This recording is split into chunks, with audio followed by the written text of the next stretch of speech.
Lucas capítulo 23. Jesus perante Pilatos e perante Herodes.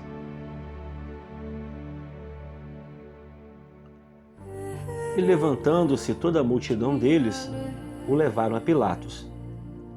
E começaram a acusá-lo, dizendo: havemos achado este pervertendo a nossa nação, proibindo dar o tributo a César e dizer que ele mesmo é o Cristo, o Rei. E Pilatos perguntou-lhe, dizendo: tu és o Rei dos Judeus? E ele respondendo disse-lhe: tu o dizes. E disse Pilatos aos principais dos sacerdotes e à multidão: não acho culpa alguma neste homem. Mas eles insistiam cada vez mais, dizendo: ele alvoroça o povo, ensinando por toda a Judéia, começando desde a Galiléia até aqui. Então, Pilatos, ouvindo falar da Galiléia, perguntou se aquele homem era galileu. E sabendo que ele era da jurisdição de Herodes, remeteu a Herodes, que também naqueles dias estava em Jerusalém.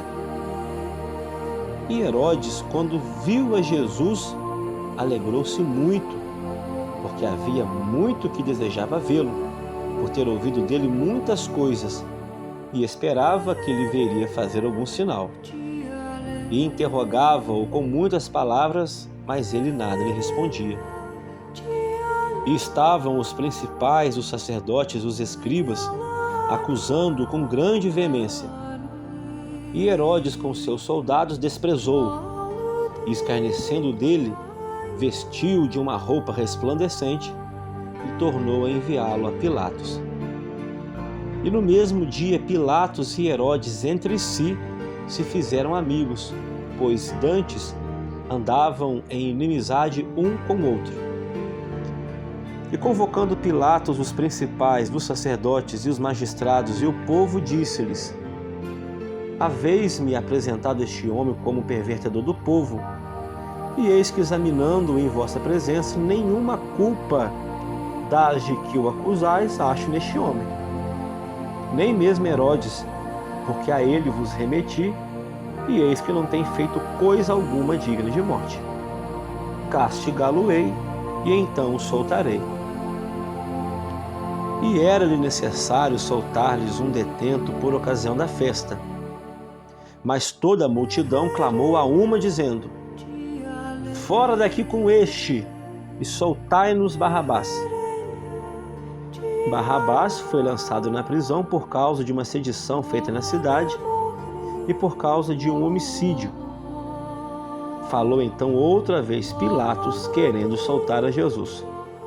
Mas eles clamavam em contrário, dizendo: crucifica-o, crucifica-o. Então ele, pela terceira vez, lhes disse: mas que mal fez este? Não acho nele culpa alguma de morte. Eu o castigarei, e então o soltarei. Mas eles estavam com grandes gritos, pedindo que fosse crucificado. E os seus gritos e os dos principais dos sacerdotes redobravam. Então Pilatos julgou que devia fazer o que eles pediam. E soltou-lhes o que fora lançado na prisão por uma sedição e homicídio, que era o que pediam, mas entregou Jesus à vontade deles. Jesus a caminho do Gólgota.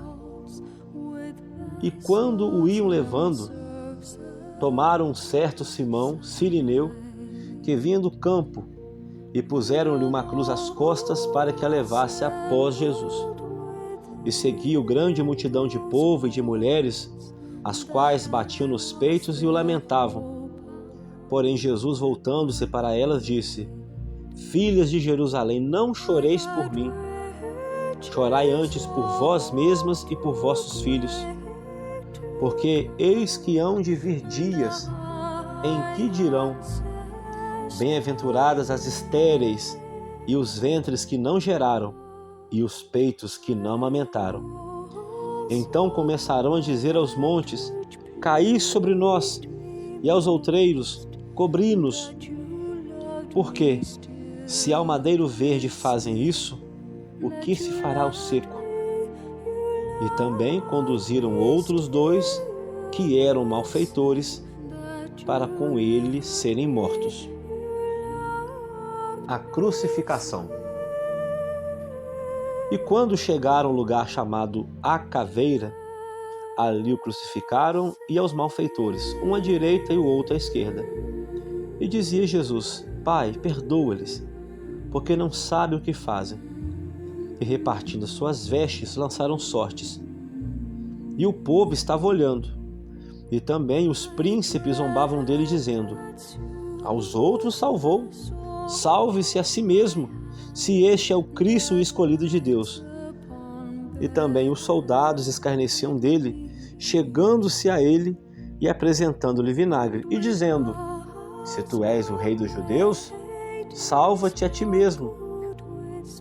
E também por cima dele estava um título, escrito em letras gregas, romanas e hebraicas: Este é o rei dos judeus. E um dos malfeitores que estavam pendurados blasfemava dele, dizendo: Se tu és o Cristo, salva-te a ti mesmo e a nós. Respondendo, porém, o outro repreendia-no, dizendo: Tu nem ainda temes a Deus, estando na mesma condenação? E nós, na verdade, com justiça, porque recebemos o que nossos feitos mereciam. Mas este nenhum mal fez. E disse a Jesus: Senhor, lembra-te de mim quando entrares no teu reino. E disse-lhe Jesus: Em verdade te digo que hoje estarás comigo no paraíso. E já era quase a hora sexta, e houve trevas em toda a terra até a hora 9, escurecendo-se o sol, e rasgou-se ao meio o véu do templo.